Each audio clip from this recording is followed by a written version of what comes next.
Alrighty, so you're looking at moving countries and getting set up somewhere else. And as it comes for most countries, I don't blame you. So I'm just out here in the public, not because I want to, but because the lighting at my house sucks. Now, in my case, I went from Australia to the UK. Why did I go to the UK? I have no idea, but I did. Now, most countries have a similar setup when it comes to visas. Could be skilled worker, could be youth mobility, could be something else. Now, if you're under 30 or 35, in most countries you can get a youth mobility visa, which is probably one of your most flexible. So any of you old folks trying to hang on to your youth, take a hike. Now, one thing I would say, if you want to make it easier on yourself, does cost a bit of extra cash, is go to a travel company that offers help with the visa, accommodation, and a job.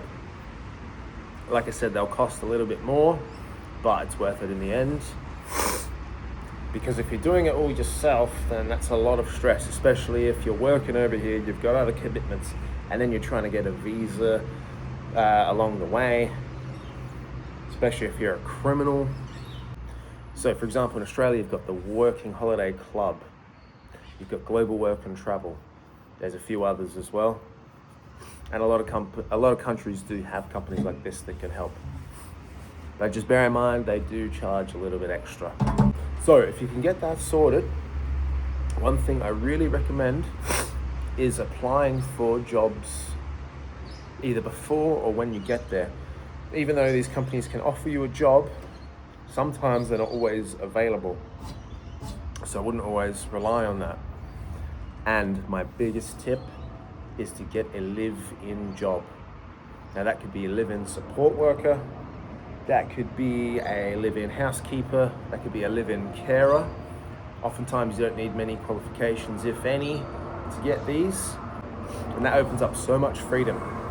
You get freedom with the work, you get freedom to travel still, freedom to save is the biggest thing, because that takes away the rent possibility of that. I'm sure you've heard of the au pair type thing as well, that it always pays shit. Might luck out, you could get a private family that live in an estate somewhere that have a lot of money than they know what to do with.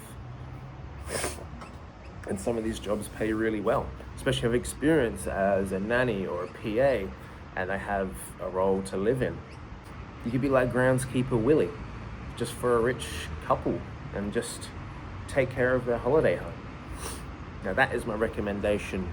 If you want to set up in a country other than your own, start with getting a travel company to help you get over there, apply for jobs straight away as a live-in worker.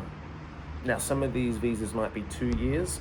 You can extend your working holiday visa by 1 year, and after that you could look at a skilled worker visa or a different type of visa. So you could get 3 years to really set yourself up in another country.